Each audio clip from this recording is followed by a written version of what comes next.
And you want to take roll call, please? Tom McDonald, Anita Matt, Present. Jennifer Finley, Here. Jim Molitaire, Here. Carol Langford, Len Tootie, Here. Bing Matt, Ellie Bundy, Present. Martin Charlo, Present. Mike Dawson, I'm here. James Still Senior. All right, thank you. I will start us off with a prayer.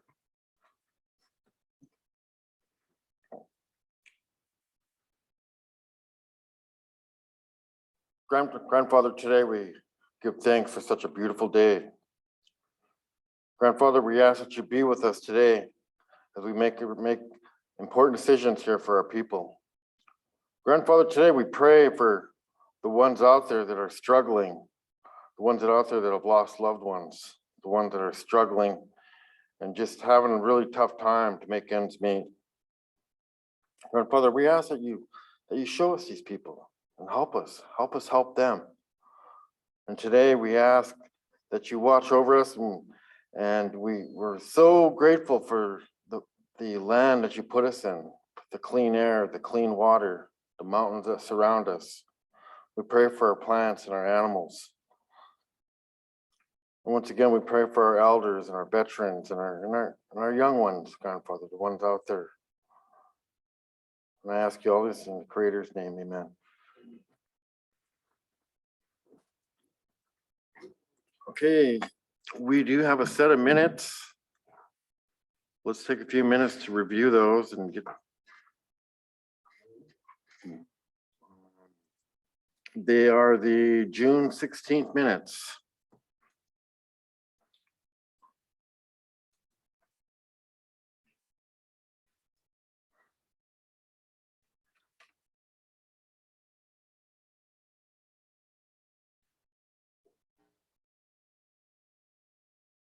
I really haven't been paying close attention to the Charcus. So have we been keeping up to date on the minutes, Jennifer? No.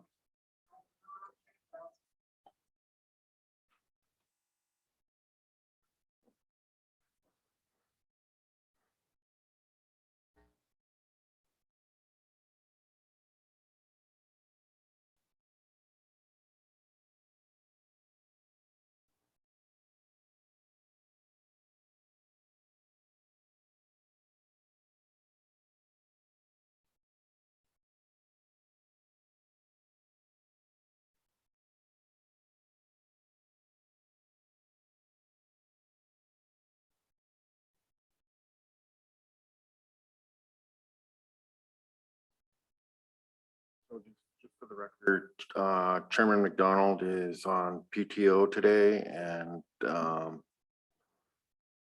Councilman Big Matt will be joining us here shortly.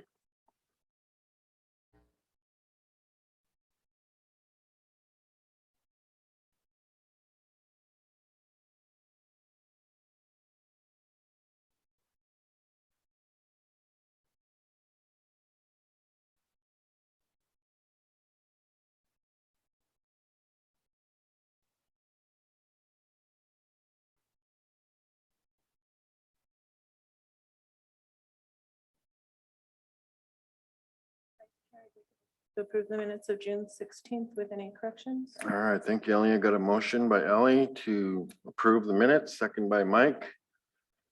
Any changes, discussions? Yes, Jennifer. Yeah, I have a correction on page 3 where it says David Spear, Two Eagle introduced Lori Novak from New York. Lori works with the Two Eagle River School. Lori works with David's nonprofit.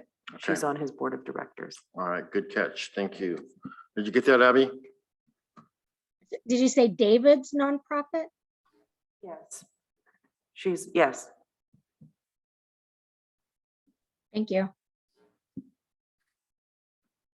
Okay, any other changes? Got a motion and second, all in favor? Opposed, same. Motion carried. All right. Before we get started with the agenda, is there any issues that council would like to discuss? Mr. Vice Chair, I'm abstaining from those minutes. I was absent Okay, last week or last Thursday. Thank you. Abby, one abstention, Martin Charlo. Uh, Carol, do you have your issue in executive or open?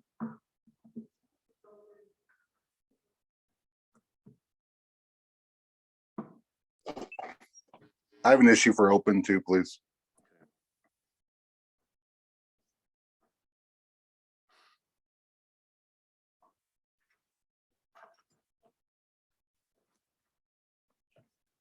Motion to approve the agenda with additions. No other council has issues? Motion by Carol, Second, second by Anita. All in favor? Opposed, same. All right, motion carried. Agenda is approved. We may have one walk-in. Is that Calvin? Okay, well, let's give him a few minutes here. Let's just take a break here.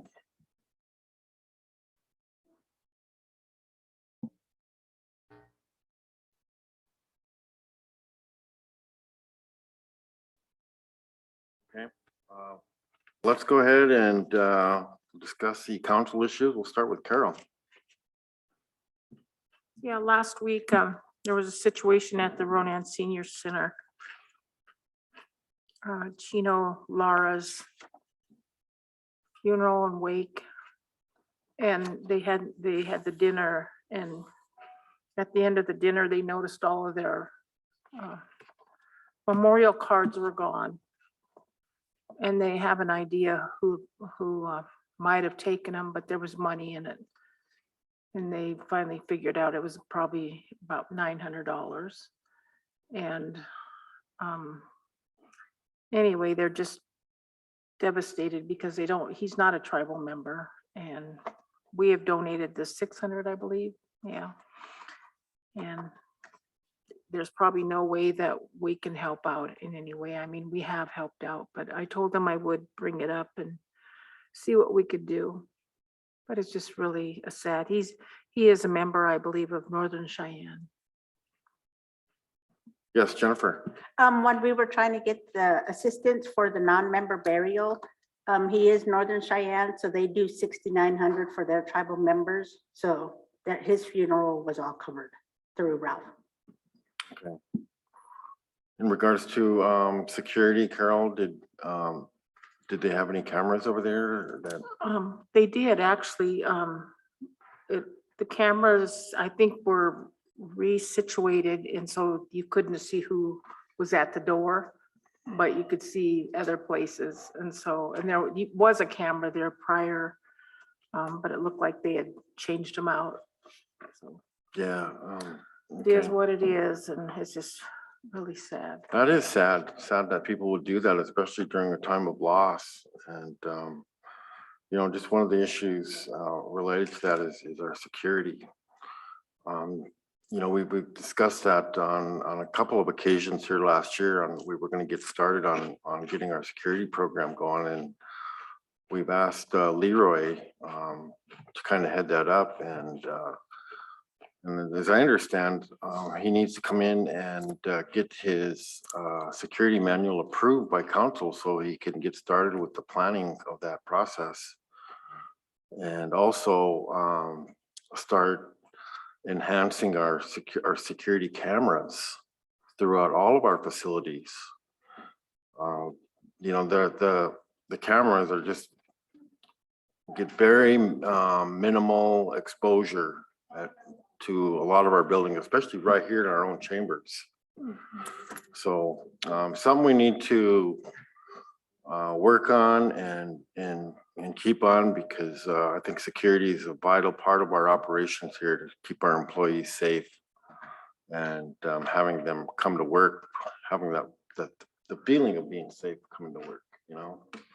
So. I think, Mr. Chair, if I could, I believe, I'm not sure where it's security is positioned, but I understand from Leroy is that they had, I don't know if they've taken it away from him, IT had, or he didn't have access or something.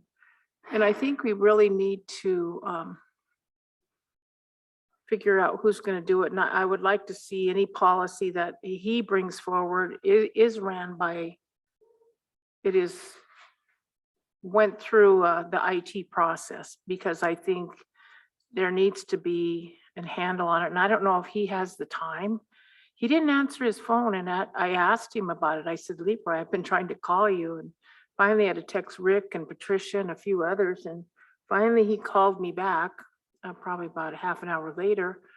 And I asked him, I said, well, where were you? You didn't answer your phone, but he must have got word from somebody else. He said, I left my phone in my truck. And I'm like, okay, well, you know, I wanted him to get on it right away, because the guy that they thought that had done it was walking down the road and was hitchhiking out of Ronan towards Mission. And the cop finally got there, and then he went and looked for him, but then the cop also had another run that he had to go on. So he had to drop that one and take off on another one. So I don't know, it just, yeah, there needs to be backup and all of that. So thanks. Well, I'll just let council know that I will follow up with our executive team to have that on our list so we can have some discussion about that on how we're going to move forward. So, all right, thank you, Caroline.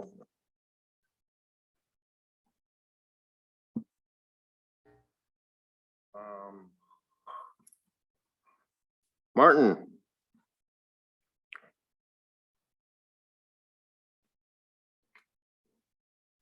Thank you. Just back to whatever our normal is of reporting the increased COVID numbers around here, and us especially going into our celebration season, just making sure that we're safe, as an organization, and we're doing things correctly. The mask re-implementation, I think, was important. I think we're supposed to be wearing masks inside buildings right now. So of course, we should be setting the example for that as council. At these events that we're doing, I would hope that we're making sure that we're actually enforcing that. I know it sucks. I know it's, not anything we want to go back to, but masks work. And we're doing the same thing we did last year, where our numbers are going to go way up during the summer months.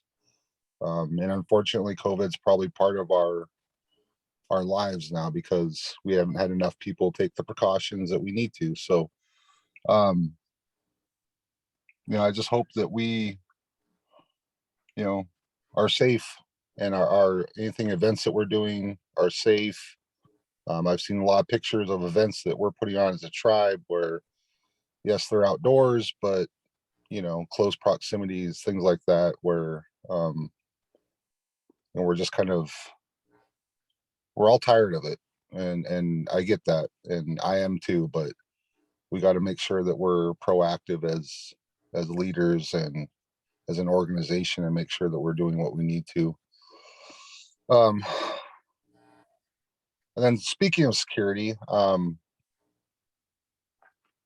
maybe this should, well, I'll just kind of be vague about it, but there was an incident at Gray Wolf over the weekend where it was reported that a tribal member was actually strong-armed robbed at the casino.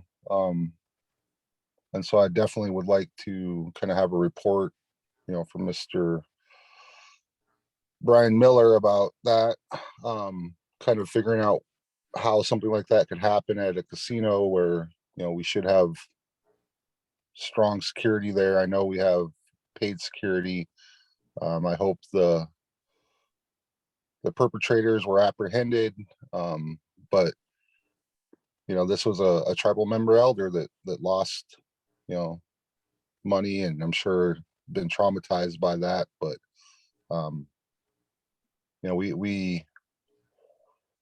we're under scrutiny right now with the casino that we're building in Polson, or the expansion. We're not, let's make sure that's clear.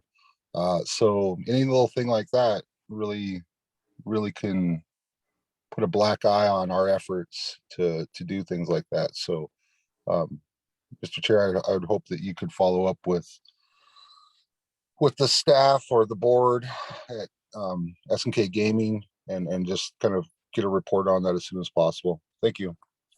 All right, thank you, Martin. Well, back to your first point, Martin, I always appreciated your reports on the COVID updates, keeping us apprised. You know, those of you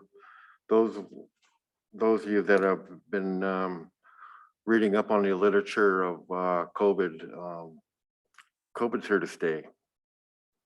And we need to be cognizant of this at all times and making sure that our people are apprised of what's really going on out there, because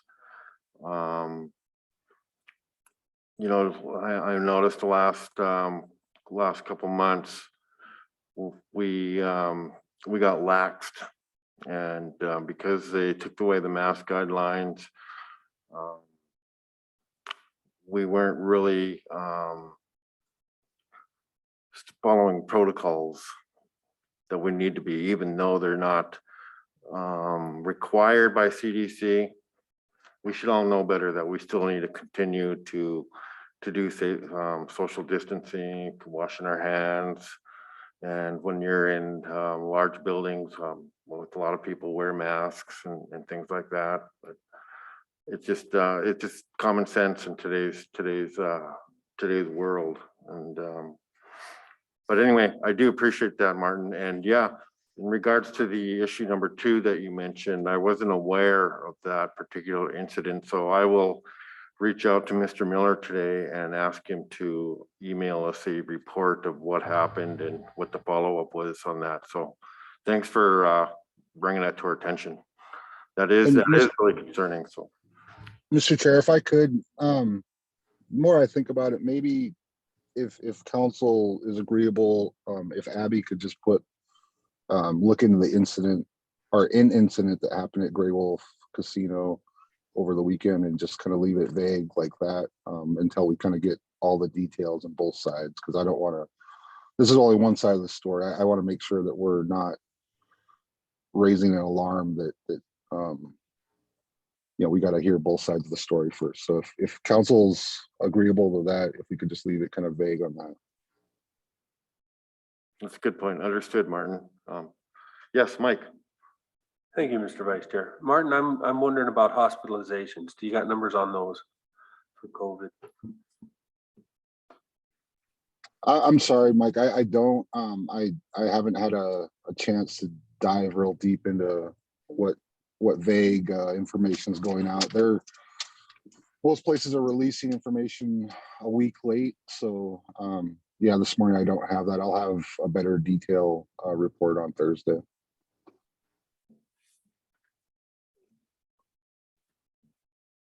Okay, I know at one time we mentioned we were going to ask tribal health nurse to come in and provide us those numbers again. So I can reach out today and see if they can come in on Thursday and provide that to us.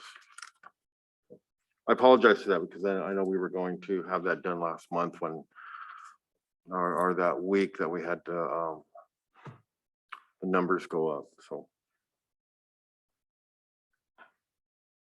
Okay, I think that was the council issues here. We do have a couple walk-ins. We have one from Mr. Calvin Bordeaux. Good morning, my friend. Come on up.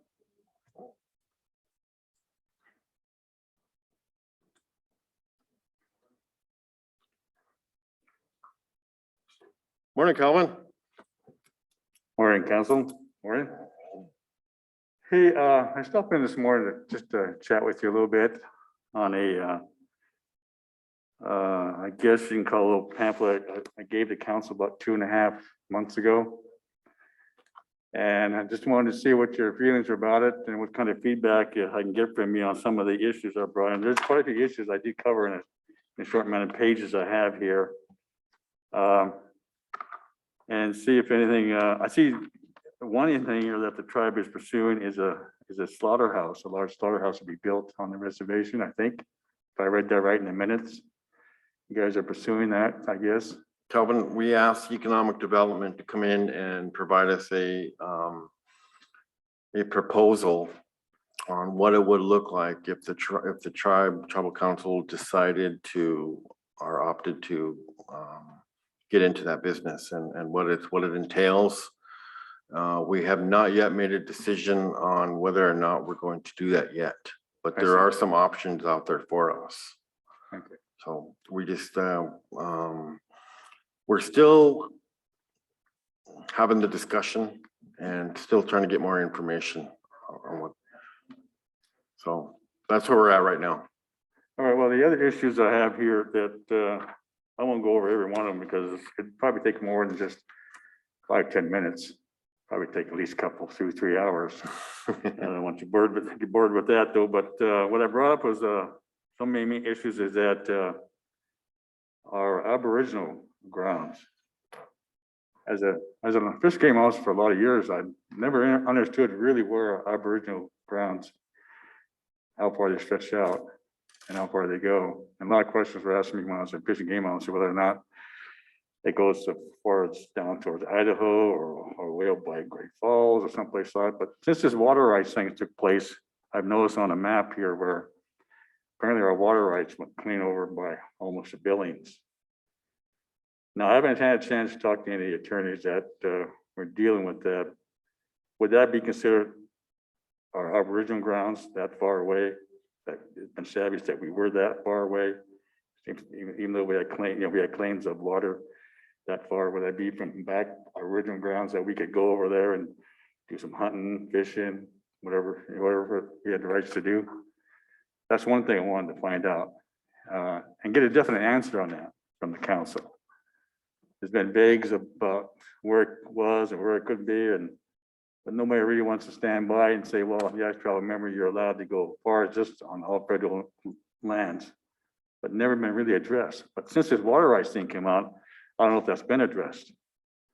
If that's what you guys, figure that maybe that perhaps that is our Aboriginal grounds. Another big one is the one on this reservation boundary. I've talked to a council member or two about this. I don't understand why we Indian people are so controlled about this reservation boundary line. I feel that that reservation boundary line is not our line, it's a white man's line, not our line. I feel that our line is our Aboriginal grounds where our Indian people used to be at. The reason I bring that up is simply because a lot of our tribal members that live off the reservation, not because of choice, because to make a good living and maybe get away from here at their younger ages, had to move off, but they're still living within our Aboriginal grounds. And that's where I think that we as Indian people should say, well, our land is this land, not the white man's land, which is the reservation they put us on. I bring it up because of some of the assistance that tribal members need off the reservation that are not getting. Where we could, as tribal here, could help them with maybe housing or medical, besides have to come all the way back here to do it. I know when I was injured down in the police academy down in New Mexico years ago, I went to the nearest facility there, and all they did was build my reservation and so forth. And I don't see why something like that can be arranged here. If a person's living in Bozeman and had something go wrong with their family, they shouldn't have come up to the reservation to have that done. It's almost like me going to Fort Harrison, because I'm a veteran, where I should have it done here somewhere. It just that it seems like if a lot of and a lot of our tribal members don't live on the reservation because back then they didn't have a choice. They had to get either leave the reservation to look for employment or education, or stay here and perhaps not get that opportunity like they have now. They didn't ask to leave the reservation. They were forced to because there was nothing going on back in the 50s, 60s, and 70s here. And that's why I get kind of confused about why are we so attached to this reservation boundary? We should be more attached to our original boundary and where it's at and what we can do to help Indian people within that. Because that's actually our land that we used to occupy. So that's one real important thing I like to have the tribe kind of think about in the future. Where is that at? And how much can we help people out there, even down to where they can vote? Yeah, well, Calvin, I appreciate you bringing up that issue because just recently we've been receiving a lot of assistance, a request for assistance from tribal members that have been living off the reservation. Unfortunately, the way our programs are set up, that they cannot access those programs. However, it was noted and acknowledged that I believe it was in our Constitutional Bill of Rights document that says that all tribal members will have the same economic opportunities that are afforded by the tribes to the members. It does not say whether they live on the reservation or off the reservation, that they have those rights to those programs. And not only that, we use those population numbers to obtain funding to provide services to the members. So this is a policy and an issue that we seriously need to look at changing. Was good. Because many of these tribal members that reach out to us, many of them are elders.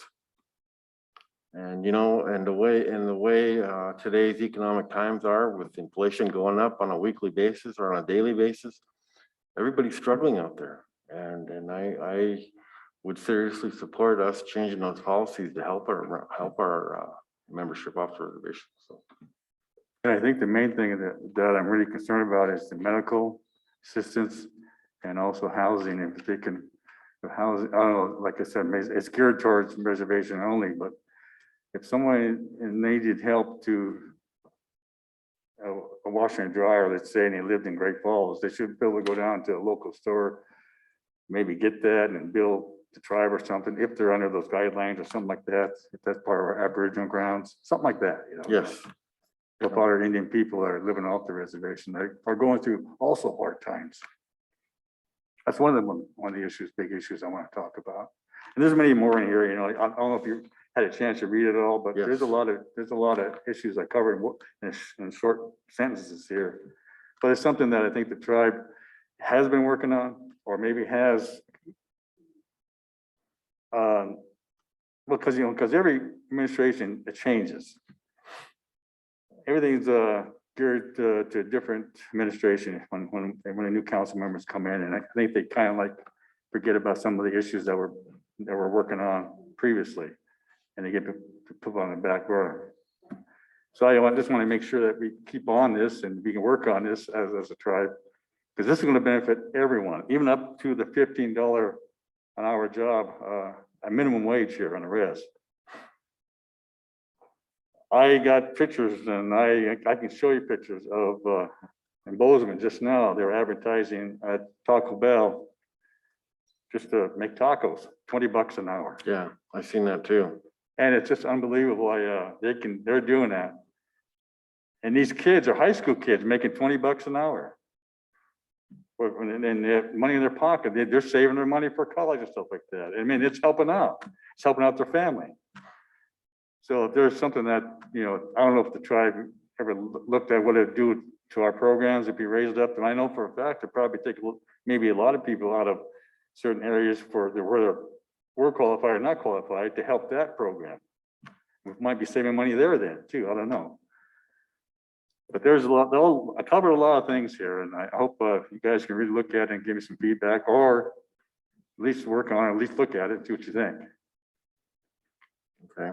I appreciate your time though, on this. It's very important to me. Okay, well, Calvin, I appreciate you taking the time to come in Yeah. and discuss those issues with us. And I encourage you, I really encourage you to continually come in, Okay, and remind us.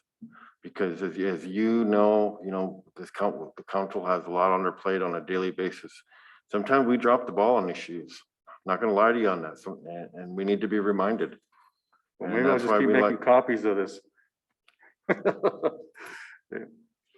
And I sure like to see the bathhouse in Hot Springs again. And the only reason I bring it up is because I was coming back from Vietnam, because I had a death in the family. I rode on the military flight all the way back from Vietnam to LA. Caught a flight from LA to Seattle. And I looked in the back of those seats where they had things to read. I reached back there and I grabbed this pamphlet. And I looked at it, and I couldn't believe what I was reading. I was reading a pamphlet from Hot Springs, Montana, the bathhouse, wow. on the LA plate, on a airline. So I do believe that place is well known throughout the world, and or not the United States, but I'm hoping that one of these days we'll be able to have that back and be a reality, because it's well known. I know it will make money, just that back then, of course, like anything, management is just most of the things that make it work. Yes. Anyway, I thank you guys. Okay, yes, Jennifer. Thank you for coming in. I like your idea of, your point about the Aboriginal hunting territory. I think there should be a map that we can give out to people and to remind them, because I think it's important that we constantly exert our sovereignty and our right to hunt in our Aboriginal territory and what our Aboriginal territory is, and not everybody knows that. I think that should be something that's on a map that can be readily available to people, so they have that information. So thank you. Yeah, one more thing concerning that, I think it's very important too. If you do happen to get that figured out and on paper, one thing is be good for tribal members that do live off or within the Aboriginal grounds is what they're qualified for. If they need medical, or if they need housing, they need job assistance or whatever like that. Be something to know that you don't have to come over here back and maybe do it there somewhere. Maybe something like that to help them out. Because I got friends of mine that are tribal members out there that are struggling since this COVID thing has happened. And there's other tribal members that are struggling because of this COVID thing, not just on the reservation, but off the reservation, or Indian people are hurting. So if there's some way we can have that on paper, what they offer off the reservation too, just like on the reservation, to some extent. Okay. Whether or not that can be done, I'm not sure. I think that's an excellent point. I think that's something we need to work on, and I can ask our legal department to put together something like that for the membership, because there's a lot of tribal members that ask that question, the same question. And I don't have an exact boundary other than what's described in the water settlement. And I think the water settlement refers to the eastern shores of the Musselshell River, that river runs east and west, north and south. You don't really can't tell. So it's information that the tribal members definitely need to know. Exactly. So understood. Exactly. And we do need a hotel at Grey Wolf. Yes. Thank you for that. And one more thing, you guys are doing a great job. Thank you. All right. Thank you, Calvin.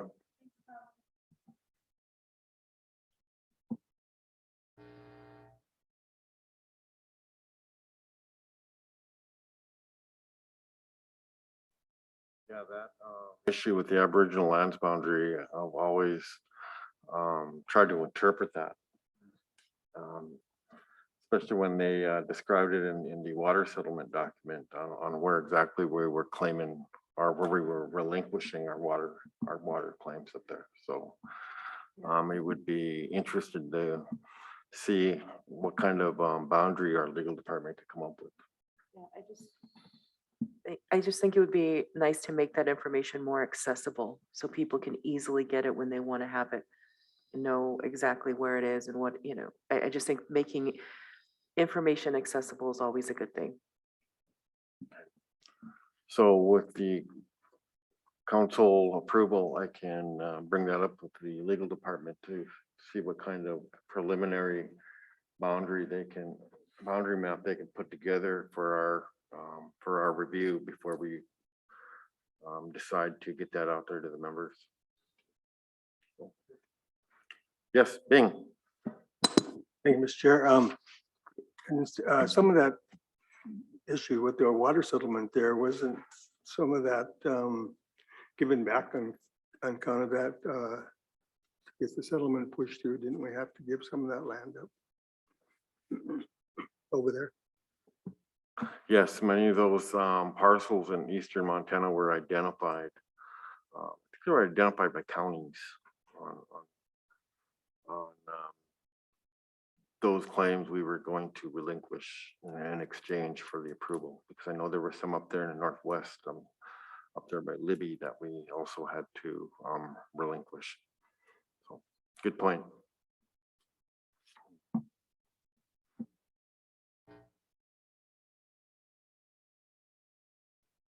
guess we're ready for the next walk-in. Mr. McCoy, come on up. Kisu Kyukit.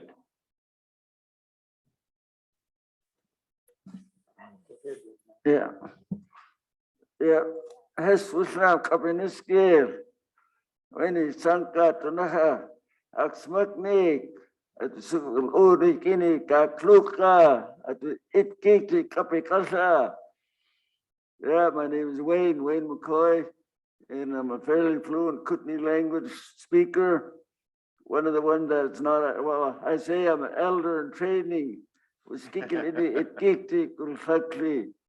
and I'm only 73, and there's only a couple of us that are not 80, 75, 80 years old that speak the Kootenai language. And every time one of them leaves us, they take a piece of them there, but they leave a lot of knowledge, Kootenai or Salish or any other tribe.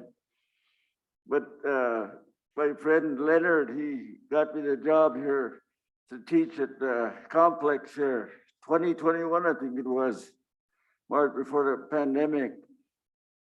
And I still haven't been paid for that, so I just wanted to see if I'll ever get paid for that 7 hours that I worked. I had 4 or 5 students I taught, Tara Irvine and Greg Johnson, and a couple others. So I want to look into that matter and see if I can get it settled. And I got a little bit of credit, or I'll have it all paid up, you know, if that comes through there, and get paid for that, you know, 7 hours at 50 an hour. So that's what I want. I should have talked to you, Leonard, myself, though, but. No, you, well, actually, you brought this up to me on a couple of different occasions. Just give council a little bit of background on this. Pre-COVID, Wayne was employed over at Two Eagle River School. He was one of our language teachers over there. And during that time, he came over and was working with the lands department. Well, all of the departments. He'd come over here for 2 hours a day and provide Kootenai language classes to the employees, and did that for a number of days. And however, there was no contract in place to provide him any type of compensation at that time. So Wayne's been asking if we can, if the tribes can compensate him for his time on that. And I did have the discussion with the executive team, and it was kind of difficult because there was not any type of contract that was put in place. So we can't really they couldn't really issue a purchase order. They were going to look at other options on how we can do that. Because I would surely support compensating Wayne for his time that he's done in the past for the language class, because of the fact that in the past couple of years, we've lost some very fluent speakers in our community. And Wayne is last of the few that are out there. And, I always appreciated Wayne, because every event that we have at the hall, he's always there. And always gracious enough to teach us a word once in a while. Yeah. Yeah.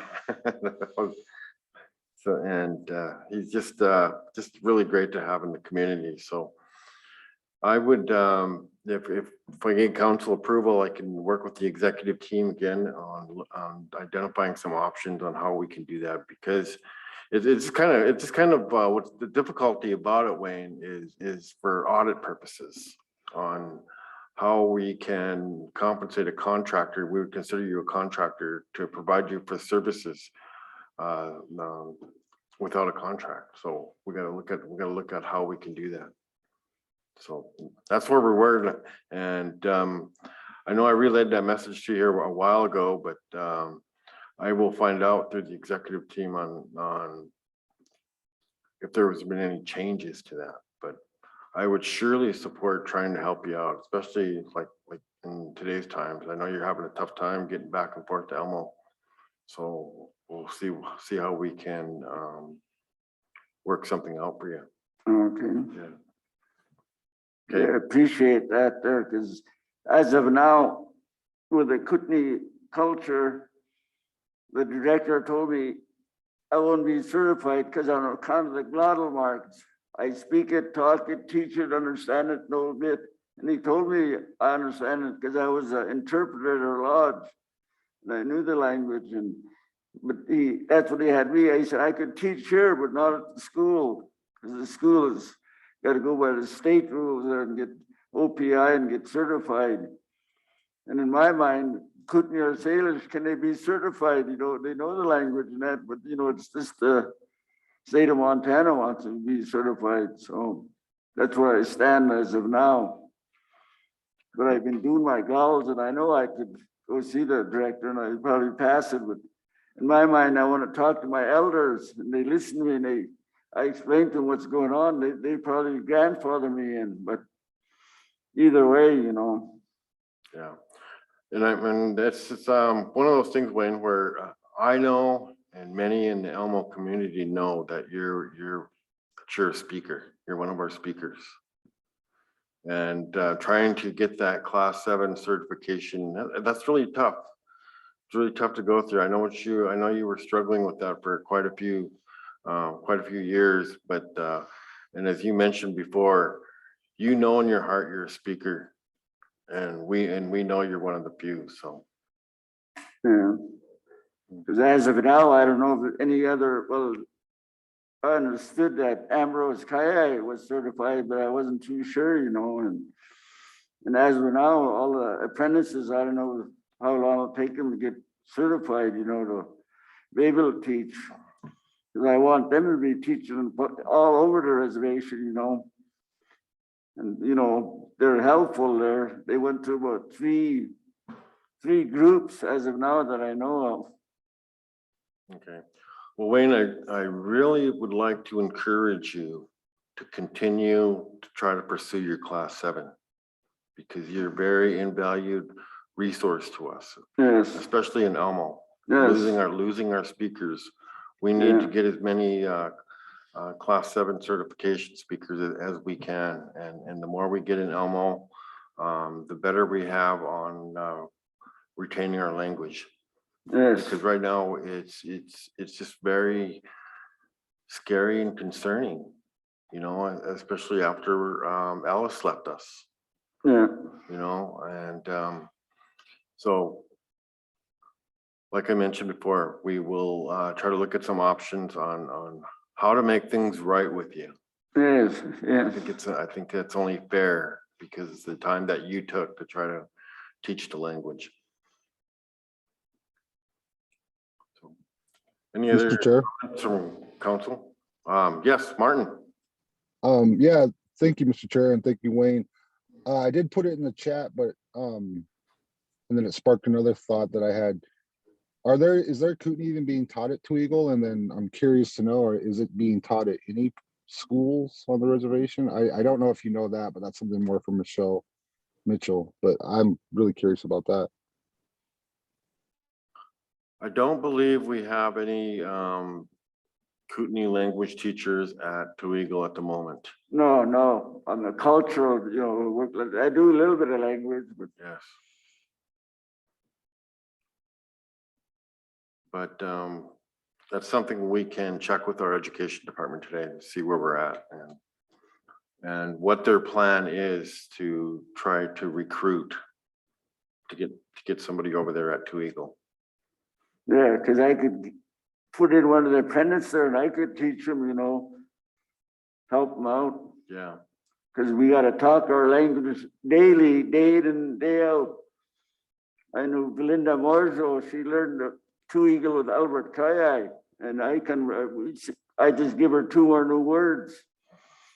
And Francis All said, our Kootenai language book or dictionary is his Bible. And I look up words daily and I write them out first, then I, check my glottals but it's how you say the word, like, what duck, no, it's a glottal cue, so.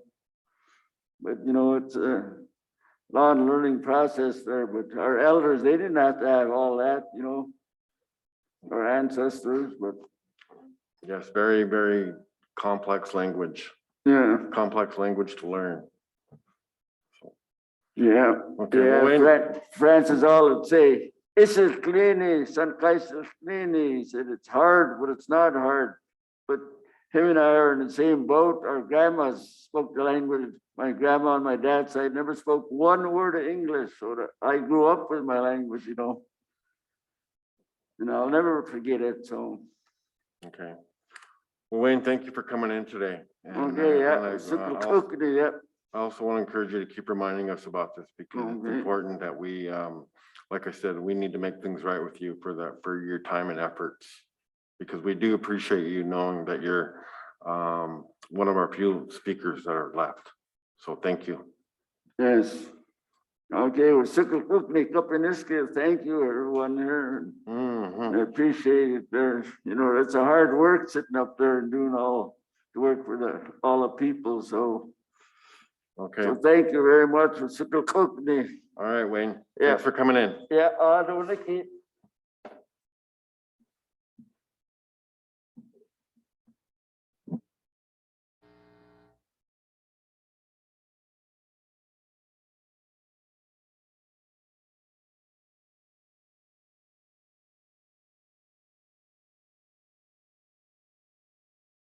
Going on here. Oh, we got Seth in the audience here. I gotta get into my agenda here so I can.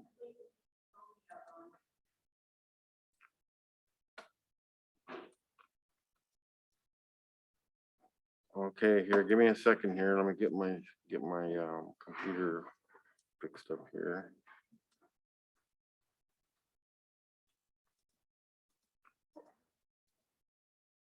Okay.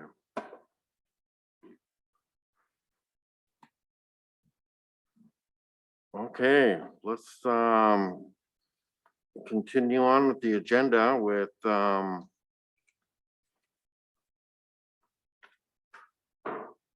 control. Okay. Morning.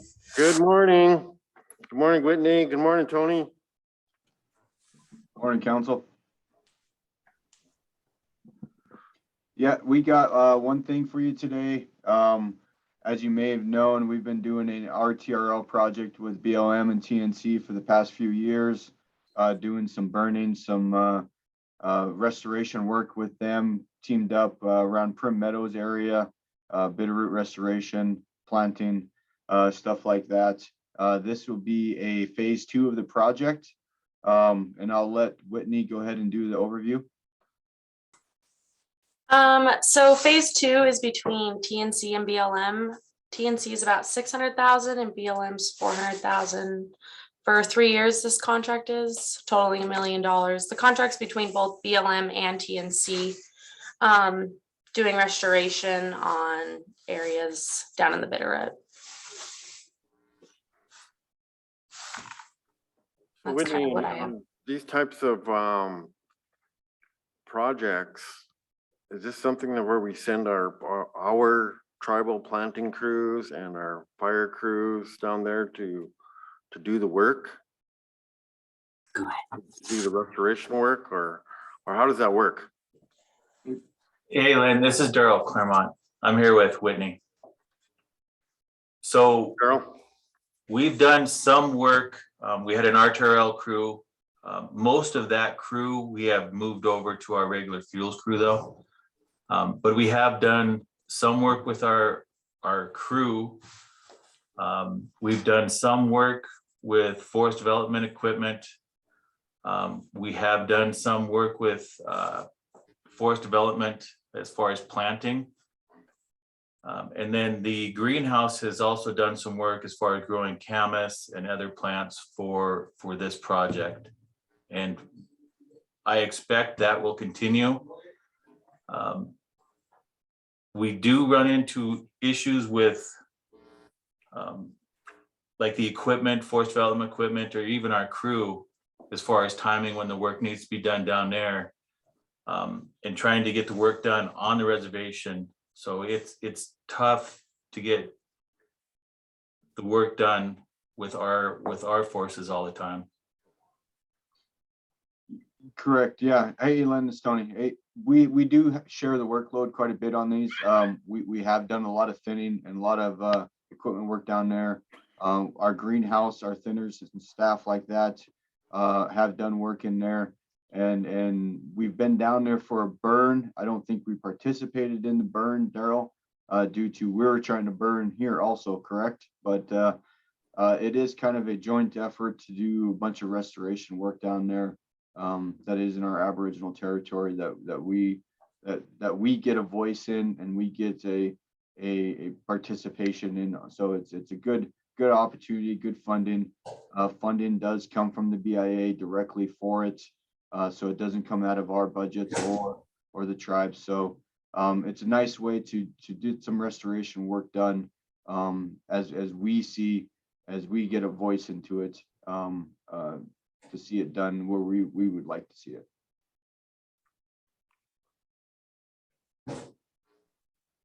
Questions or comments from council?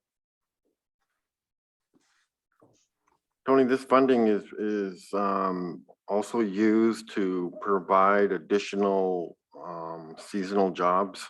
Correct. Yes, it's RTRO funding. It's quite a big, nice little pot of money where we get to hire on staff here locally. To do a lot of these projects. We have done a lot with the Bison Range in the past. We're looking at doing some more RTRO projects more locally. As Daryl alluded to, finding that timing and that coordination to move staff or our contractors off reservation that far away becomes a logistics issue. So we're trying to focus more on projects here, but we want to make sure we finish up the project we did start in that Prim Meadow area.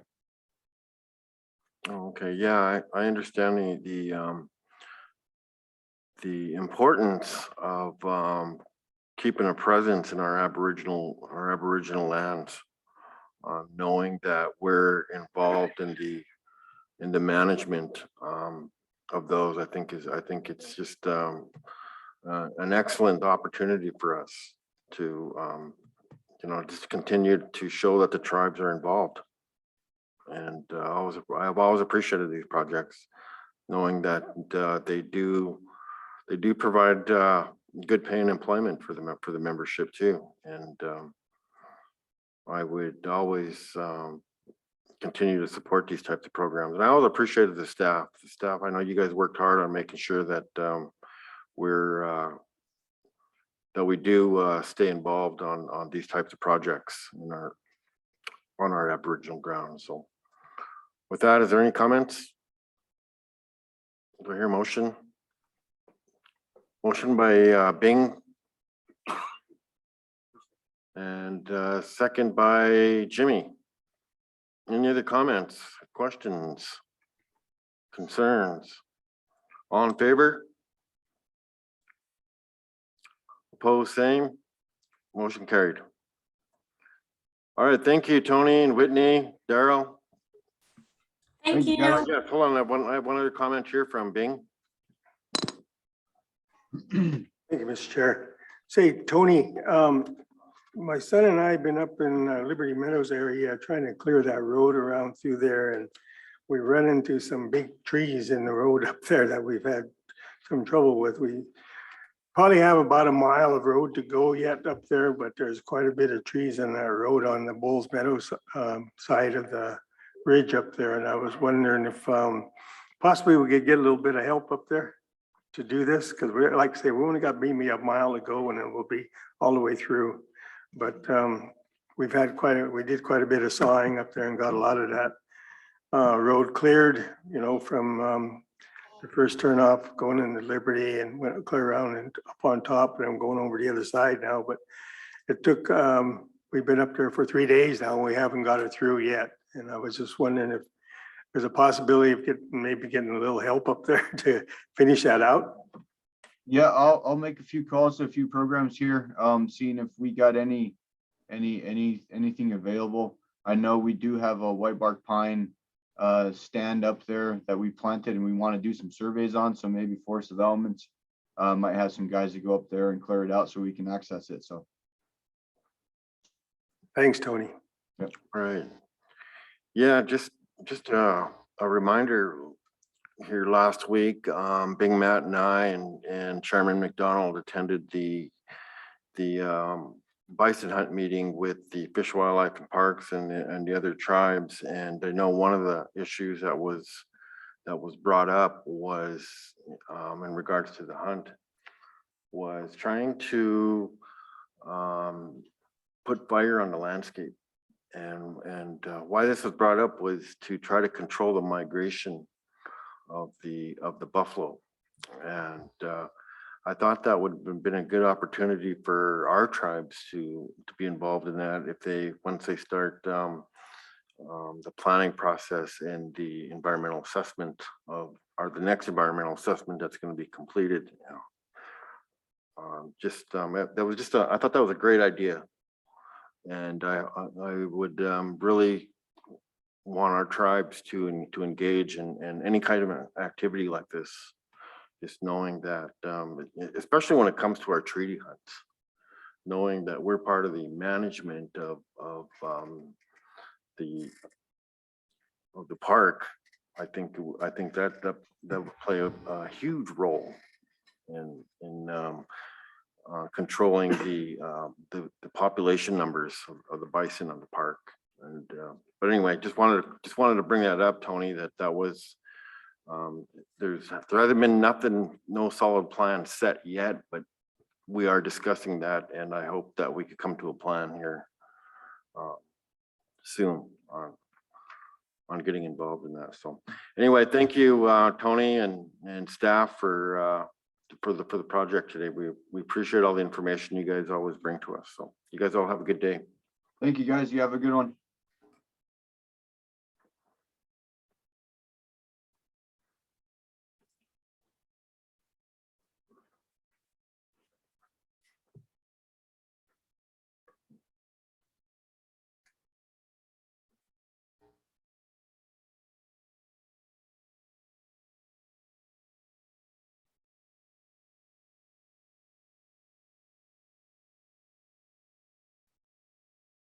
Okay, we'll continue on with the agenda here. Mr. Seth. Always good to see you.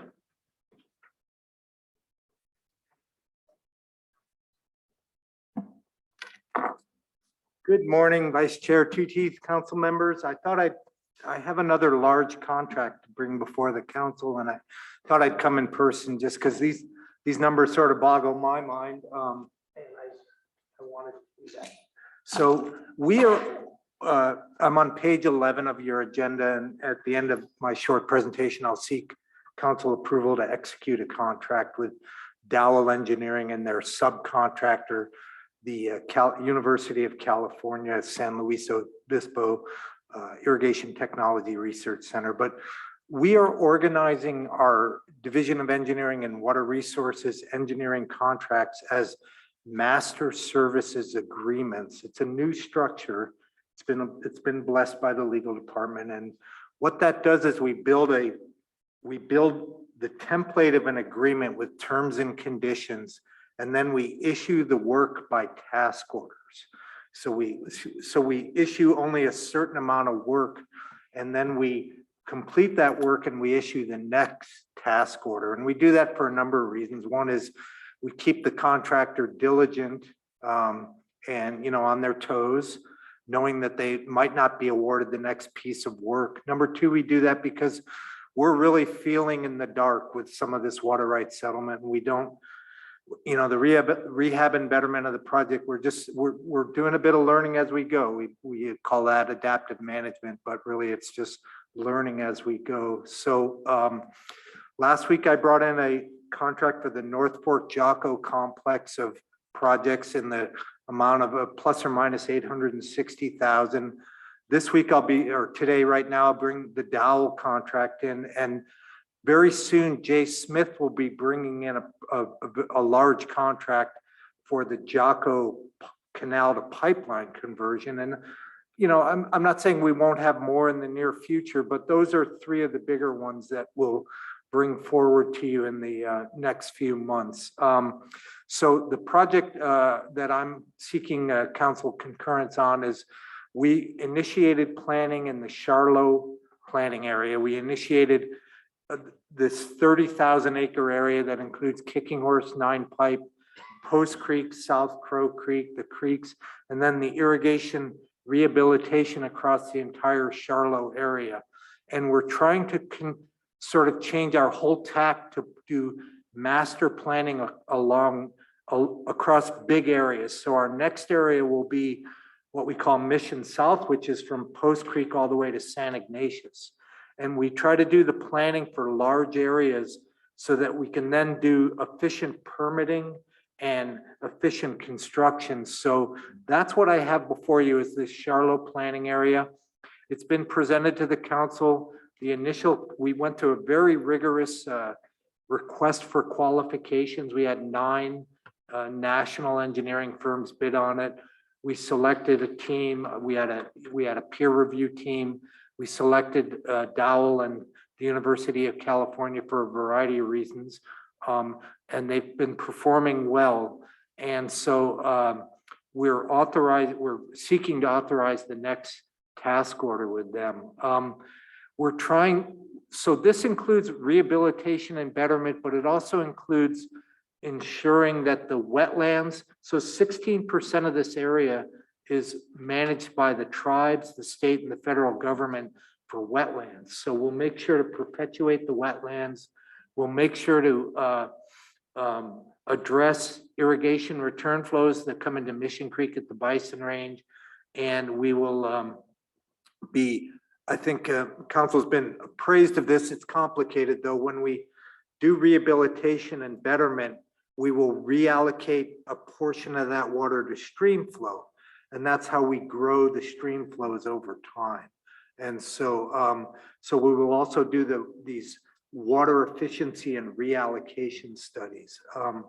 We've been very successful at, I thought I'd just give you a 2-minute update here. We've been quite successful with our restoration program at creating a relationship where the consultant mentors our staff. In this case, Tabby Espinoza and Victoria Phillips is brand new hire with us, and we hope to grow more. And so they're not just doing the work, they're actually mentoring and training and working themselves out of a job. We're having a little less success with that in the engineering fields because engineering is a rigorous field and we don't have any real candidates within the tribes for that. So we continue to, we seek that mentoring relationship, but we haven't quite gotten there yet. So this morning, what I'm seeking is, I have a major contract. The project has been brought to the council, but the action requested is we respectfully request the council approve the amendment to contract 22173 to increase the not to exceed amount to $938,811, and that the council approve task order 2 in the amount of $860,134. And this is a contract with Dowell Engineering and then they will manage their subcontractors. So that's what I'm seeking council approval for. And the funding for this would come out of the water rights settlement, Yep. well, section 7 funding.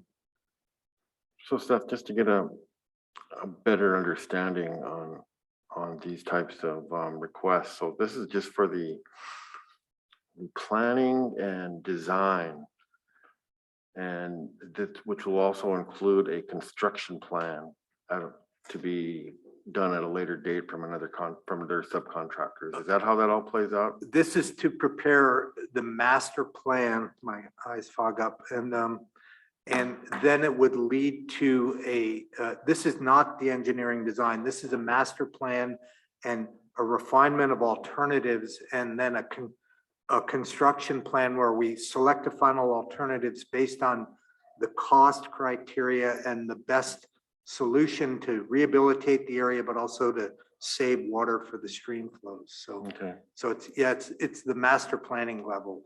And then we'll be coming in sometime in the next year with a task 3, which then takes it to the final construction pathway. So, Okay. yeah.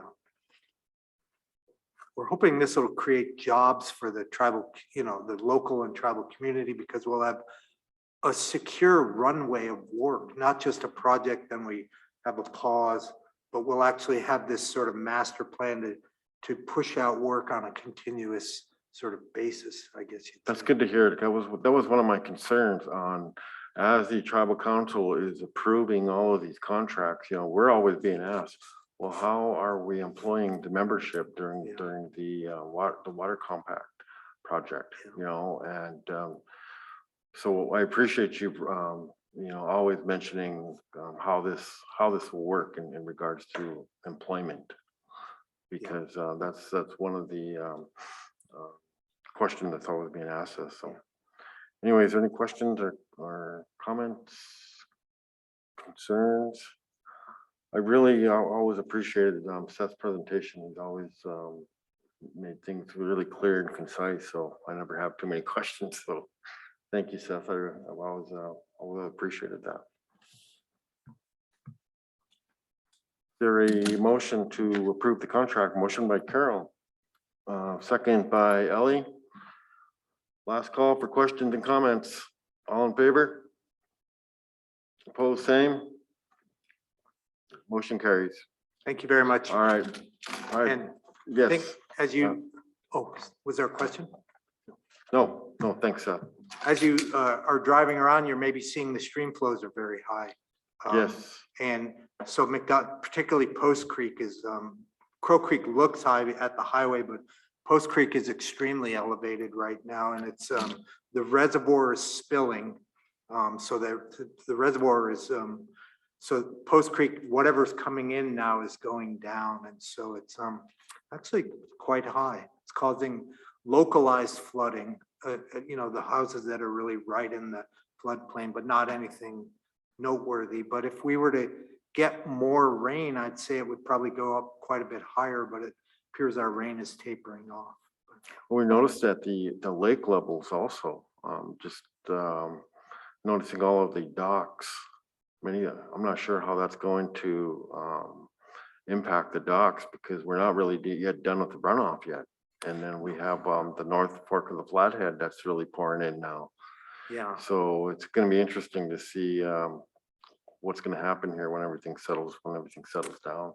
Yeah, the Flathead River is at 55,000 cubic feet per second, and the record, the measured record is 110,000 in 1897.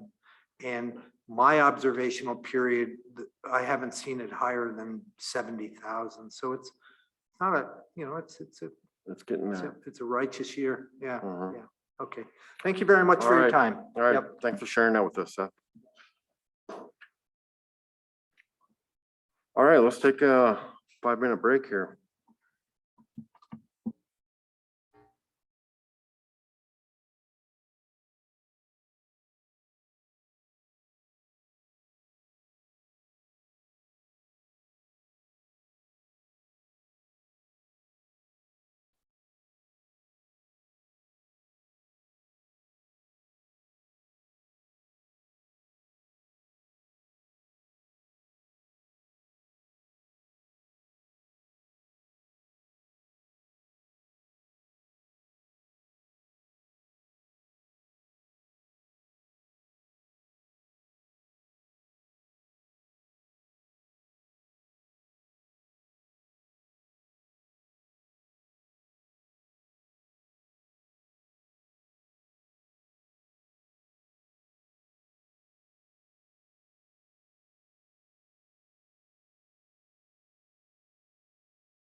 All right, I'll call the meeting back to order.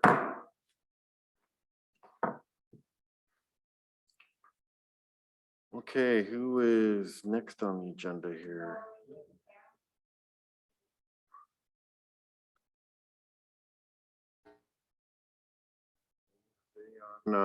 Zoom? Okay. Good morning, Nori. Good morning, Pam.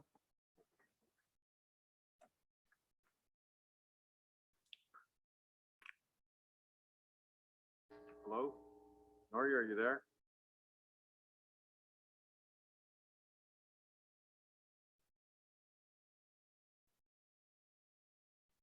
Nori or Pam, are you? Nori, if you're talking, I'm not unable to hear. Abby, can you hear us? Yes, I can hear you. I can't hear Nori or Pam.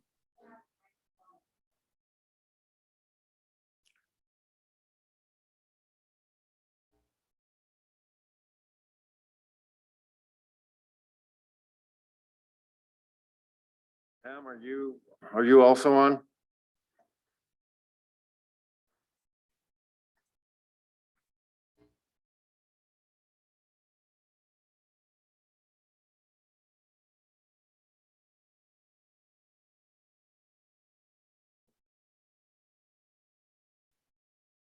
Pam or Nori?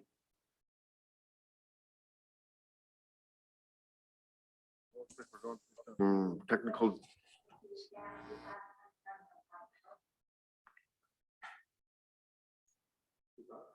Looks like Pam's on.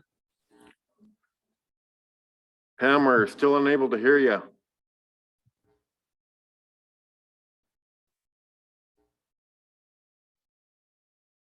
Oh, Pam, can you hear us?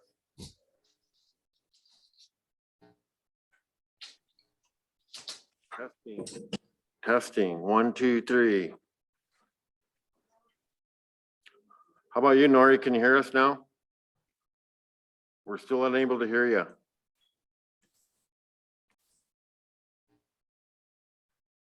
Hello?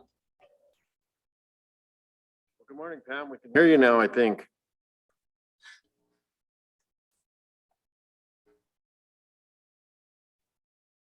Now we lost you.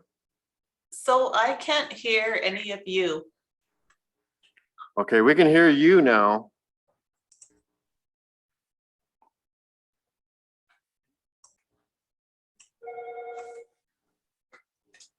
Hello? Can you just come downstairs? Nari? I'll just go tell them I'll go downstairs. Okay, because I can't hear them. Okay, I'll go downstairs. Okay, bye. Bye. Nari said she would be coming down. Can you hear us now?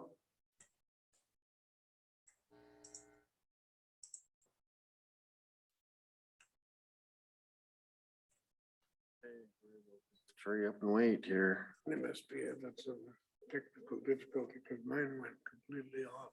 And Oh, she tried to send it to me again and it wouldn't come. okay. So must be something going on. Anybody else having problems? Just Jimmy? Mine went completely off. Tried to send it and it wouldn't come back. Did you?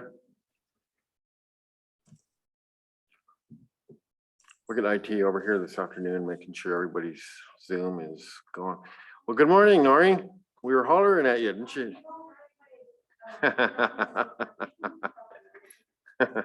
Michelle, you're not up yet, so you're gonna have to stop screen sharing. We got one issue before yours. okay, sorry.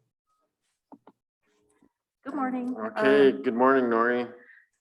I'm just here this morning to request change of duty station for some of the committee members for the Arley Powwow celebration. We will be working at the Powwow grounds, getting the Powwow grounds ready for the powwow. And we're probably going to need that week to get prepared. All right, very good. I noticed that your husband was on the list. Is he Is he needing the change of duty also? No, he's a federal government Oh, employee. okay. Yeah. I wasn't aware of that. All right, well, first of all, I want to thank you guys all for the hard work you guys have done. These past couple of weeks. I know it's been a lot of stress, but sounds like the committee is gonna be ready. Yeah, yep, So- we're gonna be ready. We're excited and yeah, we're looking forward to hosting and helping with the powwow this year. Yeah, there's a lot of people that are looking forward to the Arlie powwow, so. Yes, Carol. I was just curious, has Mission Valley Power been down there? I'm not sure. I would have to check with John or Lisa to see if they made it down there, or I'll check with Ronnie as No, well. because there was a comment made last week and I was just wondering if they happened to just go down and check things out or do something. Yeah, from what I understand that they had to increase something in a transformer to make it sure that none of those outlets get blown out when everybody gets plugged in at the same time. And John was aware of the problem and he was gonna send staff people out there to take a look. So I think we need to make sure that that's followed up on, because I hate to have that happen on our first year back to the powwow when Yeah. everybody's sitting in the dark at midnight. I know we want to try to avoid that, but I believe Lisa is assisting John with ensuring that all of those upgrades and whatever needs to get done is she's working with him to ensure those get done. Okay, I know, and also last week, council took action to request some change of duties for some of the employees to start working down there. Did we get a good turnout? I don't know, Ronnie, Matt, he's the one that's been working with Lisa closely with that, and John. I was out of the loop. We were at Indian Relays for the past couple weeks, so I've been out of the loop on the weekends Okay, for that. yes, Jimmy. Thank you, Commissioner. Yeah, I was on a Friday and did some welding on that ramp for the elder, where the elders sit. Missed the spots. I gotta go back again today, but there was quite a few people down there. And all the concession, the old concession stands there where they serve food, they tore all that out. So they got a lot of work to do to put it back together, but looking pretty good. Yeah, I heard that was all tore out. We did have one of our vendors that were going to, they purchased a space for the weekend, but they were concerned about the conditions of the stand, so they pulled out as a vendor in the permanent stands. Yeah, they had an issue with the bathroom when I was down there Friday night for the midnight hoops. And I think I don't know if they fixed it or not, but that's one of the things they gotta make sure all that's working right. Yeah, I hope they get that done. I did tell Lisa about that issue and made her aware of that, and Don. And so he did write down what needed to get done in the bathroom. So I'm optimistic that they'll get everything done. Okay. Very good. I need Mr. to- Chair, Yes, Martin. I would like to make sure that we have some of our maintenance staff available or on call during the powwow. And like really on call, like actually respond and be down there, because issues are gonna come up. I mean, they've had 2 years of not having a powwow and they haven't done any work, or well, let's say minimal amount of work. And so I feel like they should be, Don or John available during that event.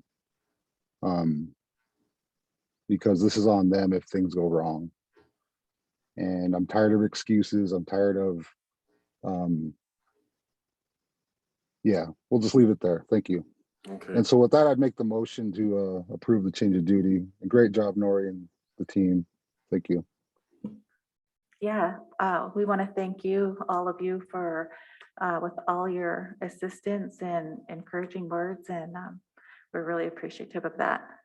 All right, thank you, Nori. So I have a motion on the floor, second by Bing.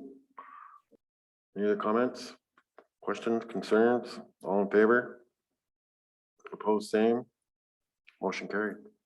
Okay, thank you, Nori. Okay, great. Thank you, guys. Yes, Bing. Nori, before you run off, you're gonna request your money and stuff from Rick yet? Have you, or Greg, have you done that yet? Pam is in charge of that.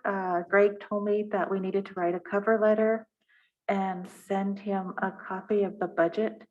And Pam was going to get, I don't know if Pam turned that in last Thursday or if she was turning that in today.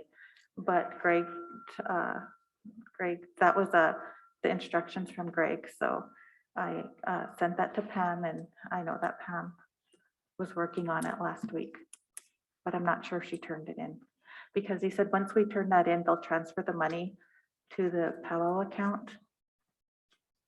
And he said it would take maybe a day, if that. I was just wondering if you got done, because Ron was asking about it the other day, and I told him, I said, you're gonna have to go talk with Rick or Greg about it and see if we can get that money transferred, get Yep. whatever you guys need to do. So he was gonna talk with Pam, I believe, and see if we could get that done, because I guess him and her are signatory on your account, bank account. So anyway, That was just for the employees. they wanted to get it done. So Okay. you know how he is. He gets kind of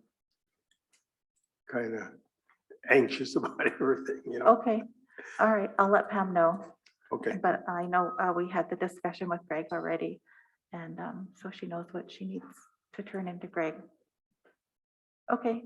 Okay, all right, thank you, Yeah. Nori. And with council's concurrence, I can work with the executive team to assure that we have staff, maintenance staff people on site during the powwow. So, all right.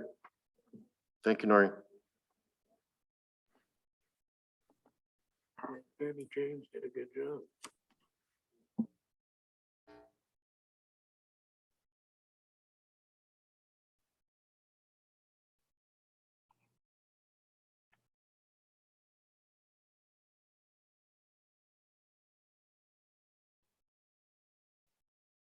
Okay, let's get started with our next agenda item. That would be Michelle.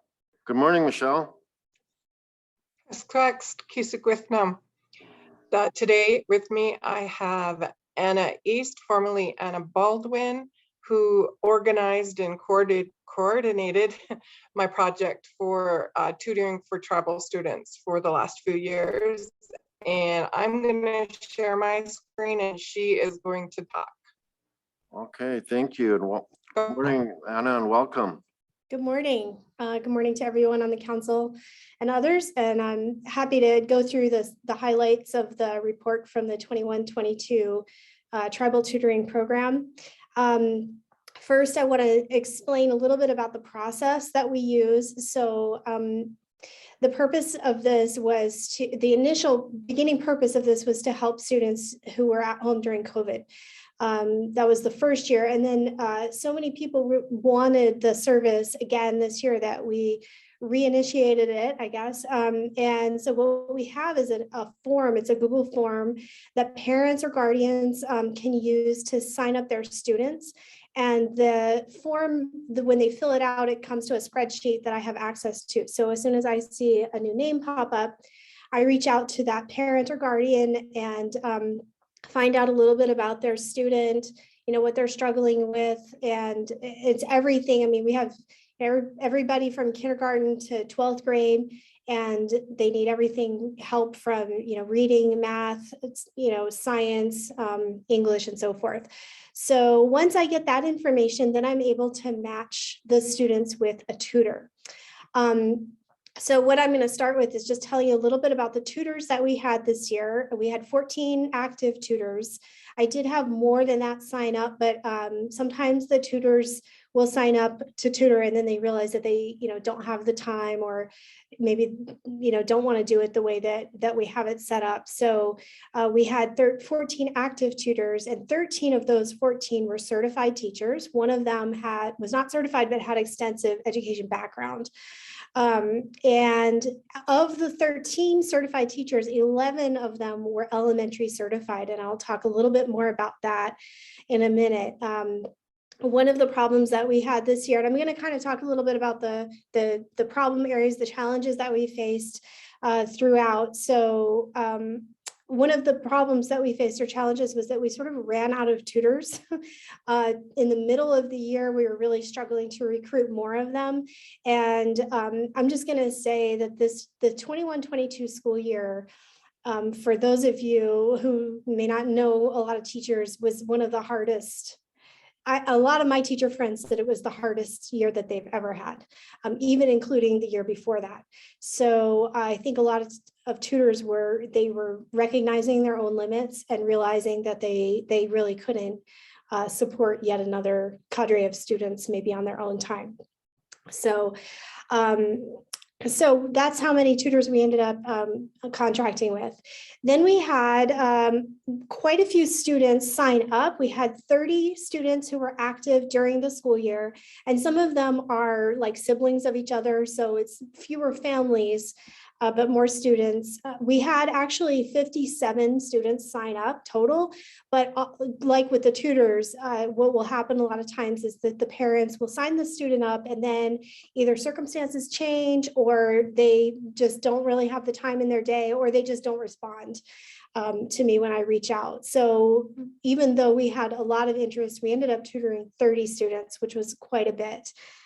The problem that I mentioned earlier has to do with the certification. So yeah, Michelle, if you scroll to that pie chart there, you can see that just over half of our students were elementary, and just under half though were high school and junior high. And what you encounter with high school and junior high is typically subject specific needs. So they'll say, well, my student is in 9th grade and she needs help with math, or my student is in 11th grade and she needs help with English. With high school certifications, you can't assign an English teacher to help with a math problem or math student who needs help with math because they don't have that background. And I guess I should have said this at the beginning, that I was a teacher on the Flathead Reservation for 22 years, English. There's no way that I would try to help a math student. So the problem that we had was that only 2 of our high school tutors were actually certified in a specific area. On the other hand, there were plenty of elementary level tutors, and those kids need a lot of help with reading, is what I found out, that the parents are really concerned about their reading. So we were able to match most of them. Towards the end of the year, I did get a few that I wasn't able to match just because my tutors were maxed out and it was the end of the year. Okay, Michelle, you want to scroll a little bit further to the bar graph. So if you look at the way that the tutoring hours played out over the school year, you can see that they, ramped up into the fall and then really got going in December, January, and hit a high point in March and April. And you can kind of match that up to what happens during the school year, right? So at the beginning of the school year, we didn't have tutors until October, November. But it reflects sort of the school-wide activity. Students are busy. They're not really showing areas of need until about the middle of the fall. And that's when parents start getting and guardians start getting a little bit more concerned.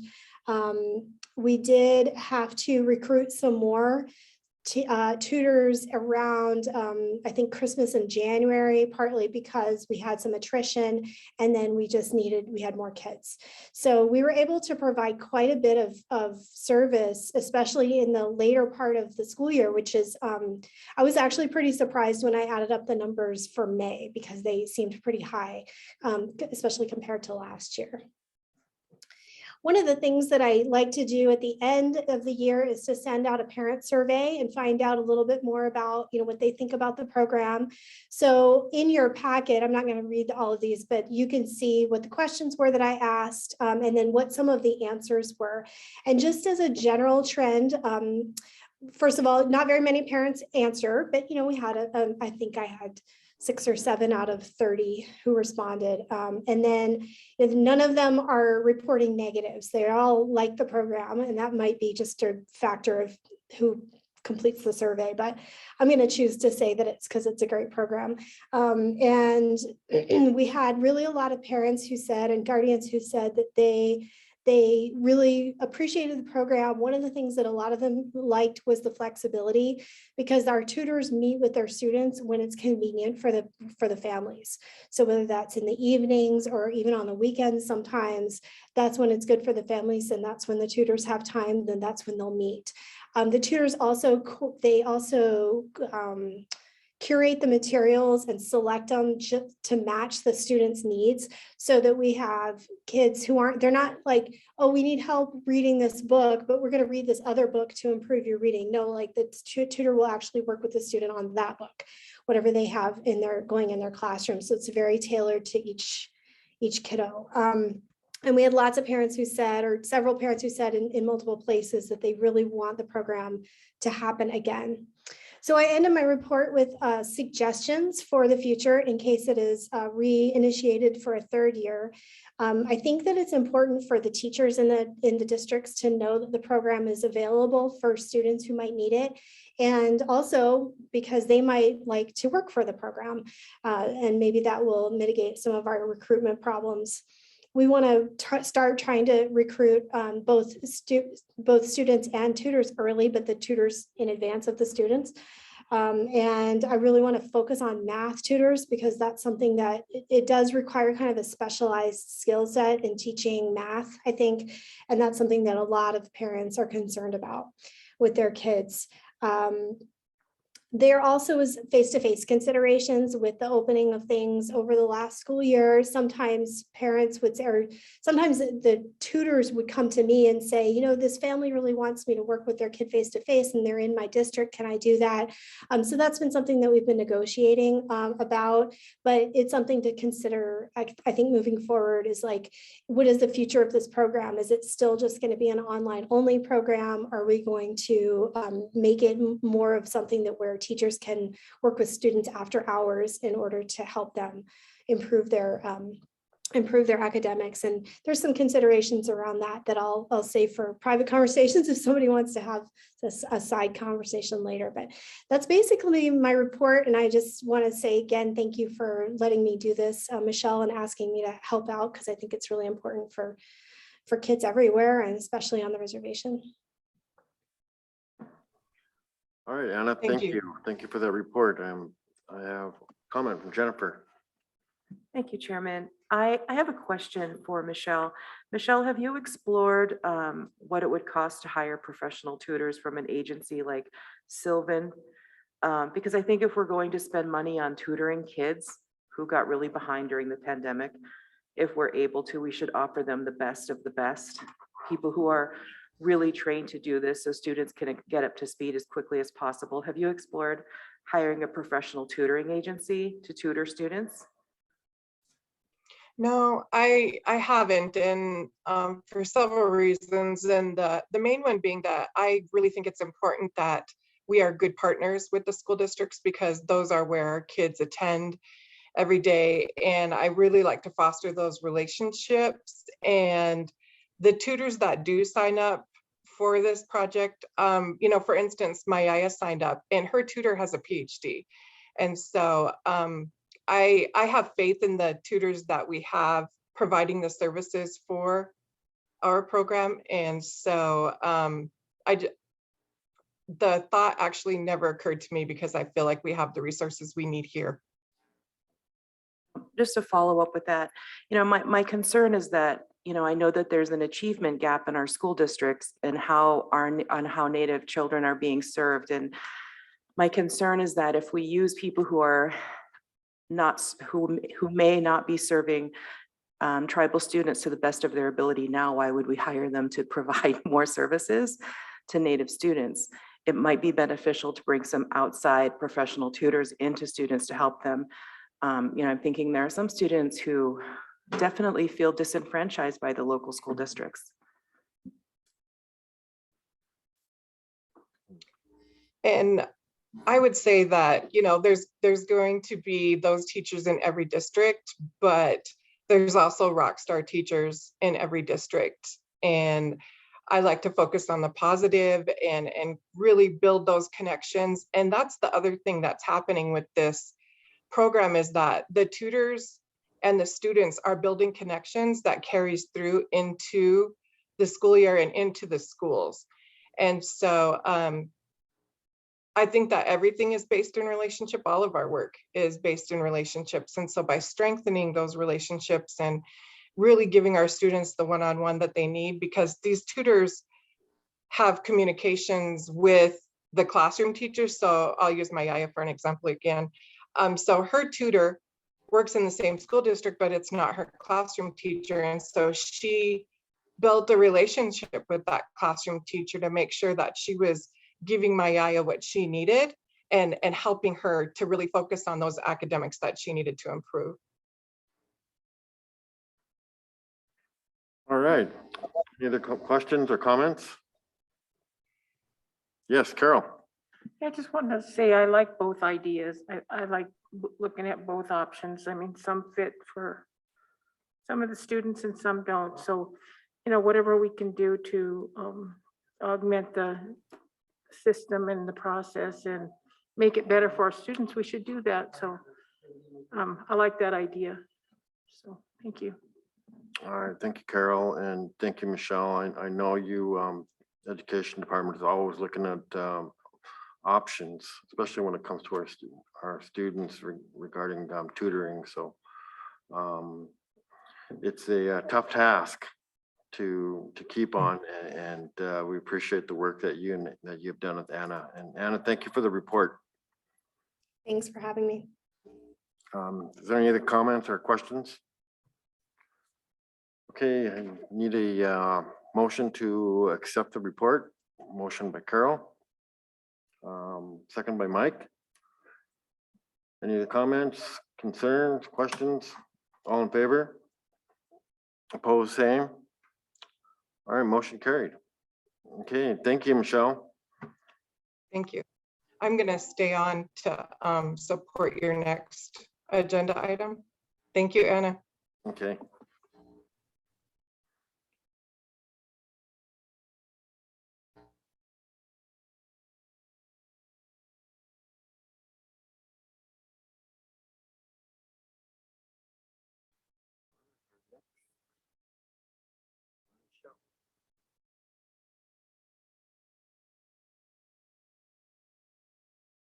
Good morning, Shelley.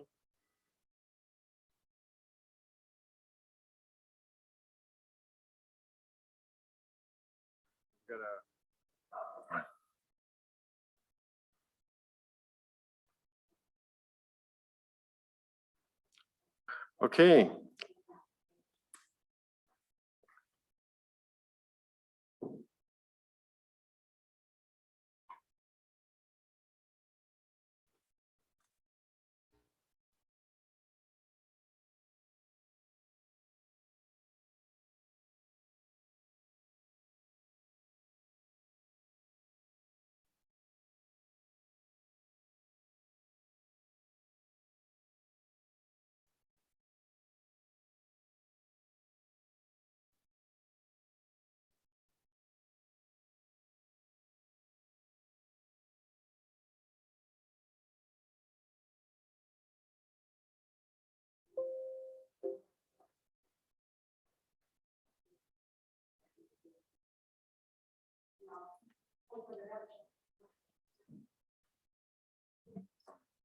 Well, good morning, Shelley. Jen's gonna share my PowerPoint, I guess, that wouldn't work on from this screen. Is that part of the package? It's in a package? It was too large